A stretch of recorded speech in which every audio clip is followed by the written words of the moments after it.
তাকিফ, তোমার যদি কিছু বলা থাকে শেষ হচ্ছে যে বাচ্চাদের জন্য বা তোমার জুনিয়রদের জন্য, যে আসলে তুমি কি বলতে চাও যে ওদের সামনে পড়াশোনা নিয়ে লাইফ নিয়ে তোমার কি হচ্ছে যে মোটো?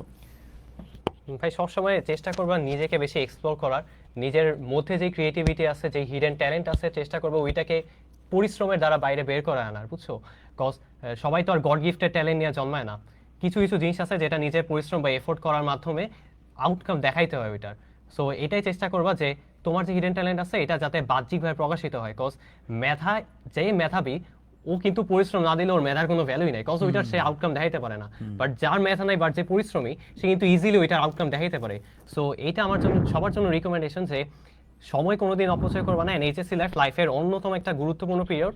এই টাইমে যত কম তুমি টাইম ওয়েস্ট করবা, তোমার কিন্তু অ্যাডমিশনের র্যাঙ্কটা তত ভালো আসবে, তত বেশি জায়গায় তুমি চান্স পাবা। সো একদম শুরু থেকেই চেষ্টা করবা যে কনসিস্টেন্সিটা ধরে রাখার, অ্যান্ড একটু টাইম মেনটেন করবা, পরিশ্রম করবা, হার্ডওয়ার্ক করবা, অ্যান্ড লাস্ট অফ অল আল্লাহর উপরে অবশ্যই ভরসা রাখবা।